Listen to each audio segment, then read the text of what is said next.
If you've ever passed through the Nevada desert, you might have heard of Whispering Dunes, a desolate place marked on maps but non-existent in reality. This is the story of what happened to me, and I can only tell you this. If you ever hear whispers coming from beneath the sand, get out of there immediately, because once you step onto that land, you never come back. My name is By Reeves. I'm an archaeologist, and I work with my team to uncover ancient civilizations. Last year, the University of Arizona granted us permission to excavate in Whispering Dunes. There were rumors that something was buried beneath there, something rare, something mysterious. People said voices could be heard, voices that only those chosen by the sand could hear. I dismissed it as mere gossip, until I stepped onto that land myself. My team consisted of 2 people, Mike Patterson, an excavation expert, and my close friend, and Lena Carter, an anthropologist, smart but impulsive. After 3 days of preparation, we set off, reaching that location in Nevada where the last team had disappeared in 1963. There were 4 people, and no trace of them has ever been found. The place was eerie. It felt like even the desert was hesitant to welcome us. The air was completely still. There was an odd dampness in the sand, like it was breathing. Our GPS led us to a spot where we hoped to find some ancient remains. There, ancient ruins were buried in the sand. We set up camp, put up tents, unpacked our equipment, and started digging. But something strange happened the first night. Mike woke me up at midnight. His voice was trembling. "Dan, did you hear that?" I rubbed my eyes and said, "What?" Someone called my name from outside, like from beneath the ground. I dismissed it as a joke, but the next morning, as we resumed digging, we found an odd circular mark, like remnants of a door. The earth there was hard, as if someone had sealed it shut. Lena took pictures of the symbols present. They didn't belong to any known civilization, but one phrase stood out. "He who awakens the buried shall sleep beneath forever." We brushed it off as a tale and continued digging. But on the 3rd day, Mike vanished. We searched everywhere, only finding his footprints, which suddenly disappeared into the sand. Where they ended, the sand was softer. We dug there and uncovered a hole, a cave-like passage that went deep into the earth. Lena's eyes were filled with fear, but she spoke. "This is it, Daniel. This is the door." We both descended. As soon as we entered the cave, the air turned cold. The walls were adorned with symbols, and strange marks on the ground appeared as if someone had tried to drag themselves out. We found a stony chamber. Inside was a statue, human-sized, its face frozen in an expression of terror. Lena trembled as she said, "Is this Mike?" I approached and saw it. Beneath the statue was Mike's lighter. I whispered, "It's a statue, but the face, yeah, it's him." Then suddenly, whispers began, at first faint, then louder. "Sleep, sleep beneath, sleep with us." Lena's legs began to sink into the sand. She screamed, "Dan, pull me out, I can't move." I tried to pull her, but she kept sinking. Her screams echoed in the cave. "Dan, don't let them take me." And then she was gone. Only her cries remained, bouncing off the cave walls. I ran blindly. The whispers followed me. "You opened it. You will join us." Somehow I managed to escape the cave and wandered the desert day and night. By morning I found a highway. The truck driver took me to the hospital. The police came, and an investigation was done. But when we returned to the site, there was nothing. No cave, no symbols, no statue, just sand, and that same silence. A year has passed. I left the university. Doors open on their own at night. Sand fills my room. I hear voices, Mike's, Lena's, and those 4 who vanished in 1963. They're all beneath the sand now, and I know soon I'll be there too. Because once you open the door, you never come back. My name is Daniel Carter, and I'm a property developer. My life has always revolved around papers, deals, and land maps. But the decision I made last November became the biggest regret of my life. I was about to purchase a large piece of land near the Sonoran Desert in Arizona. A real estate agency had told me the land was cheap, beautiful, and had the potential to be a profitable future project. There was just one condition. I had to visit the place myself because there was no signal and the location was completely isolated. I saw it as an adventure. I thought, how bad could it be? It's just a desert. At 6 p.m., I sat in my SUV and drove off from Tucson. The GPS guided me through an old desolate road. I had never taken that route before. At first, everything seemed fine. Mountains, golden sand, and a haze slowly taking over the sky. But as night deepened, I realized this wasn't just any desert. There was a strange kind of silence in the air, the kind that starts ringing in your ears. My car's headlights only showed sand. I tried turning on the radio, but there was only static. No signal, no sound. Then suddenly my headlights caught a shadow. For a brief moment, it looked like someone was standing by the side of the road.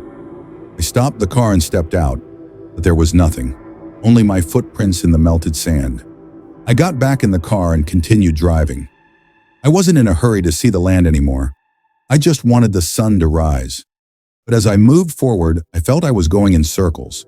The same path, same rocks, same twisted trees kept appearing again and again. I checked my watch. It was 9 p.m., but the moon in the sky was turning red. Outside the car, the sand was slowly shifting, as if it was breathing. Then out of nowhere, my car died. No reason at all. I opened the door and stepped out. The sand felt damp beneath my feet, which shouldn't be possible in that region.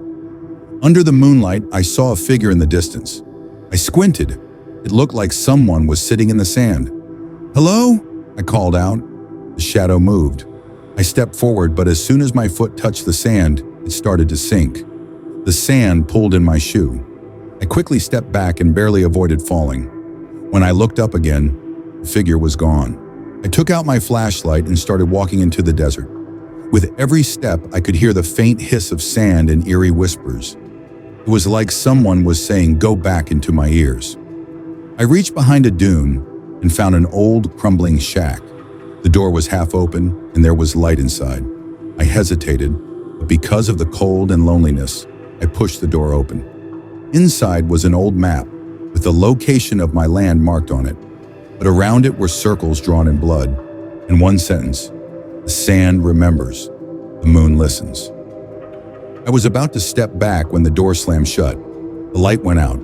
I screamed and forced the door open, running outside. But the desert was no longer the same.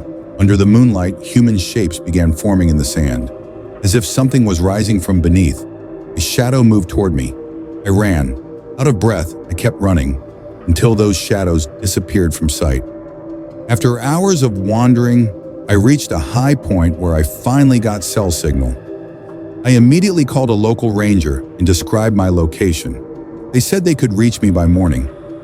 I spent the whole night on that hill. Sleep was impossible.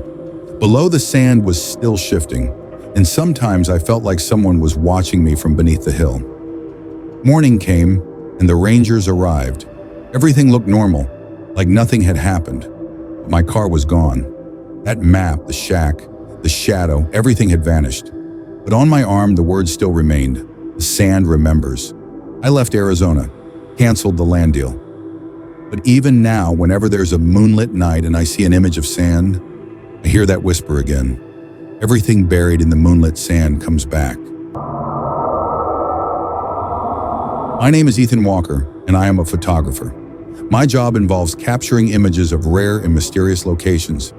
In 2020, I was given a unique opportunity when a friend of mine invited me to do a photo shoot in the Sonoran Desert, Arizona. I had heard of this desert, but its true meaning didn't hit me until I arrived there. This desert is known for its vast landscapes and the eerie secrets surrounding its lakes. My team consisted of 3 people working on this project: me, Ethan Walker, Tom Harris, my colleague and cameraman Lily Brown, a biologist studying the desert environment and its creatures. We had to set up camp in a remote area of the desert, one that is rarely visited by people. As soon as we arrived, an odd silence descended upon us. I had heard many rumors about strange occurrences in this desert, but I never believed them until I experienced it myself. 2. We set up camp and spent the day capturing the desert's landscape. However, the silence at night felt different. The desert had its own sounds during the night. We couldn't identify the source, but they were repeated. Sounds like footsteps walking in the sand. "Are you hearing these sounds too?" Tom asked. "Yeah, but they seem natural," I replied. "How can that be natural?" Lily questioned. We all looked toward the direction of the noise. It seemed like something was moving in the sand, as though something was emerging. We decided to investigate the sound. All three of us set off in its direction.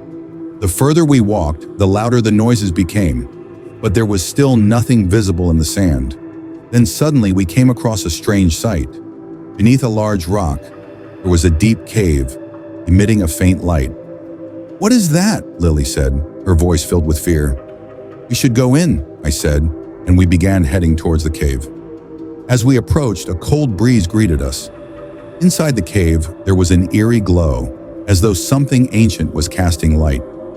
We cautiously stepped inside, and as soon as we did, a mysterious sound reached our ears, slowly increasing in intensity. It was a rumbling sound, like something had invaded our minds. "We should get out of here," Tom said. "This place doesn't feel right." But I didn't pay attention. I kept moving deeper into the cave. As we ventured further into the cave, we noticed something even stranger. Buried beneath the sand, there were glowing objects, almost like ancient treasures. We attempted to retrieve them, but as soon as we touched them, a loud noise echoed and the ground began to shake. The sound had now fully captivated our attention. I immediately told Lily and Tom to leave, but as we tried to head back, the sand began to pull us in. "The sand is holding us back!" Lily screamed. "What's happening?" Tom asked in fear. No matter how hard we tried to move forward, the sand kept dragging us deeper. Then suddenly, a terrifying shadow appeared, surrounding us. The shadow resembled a human, but its face was constantly changing. Sometimes it took the shape of a person, other times it transformed into something else. What was that?" Lily stammered. "We need to leave this desert immediately," I said. We made another attempt, and this time, the grip of the sand loosened.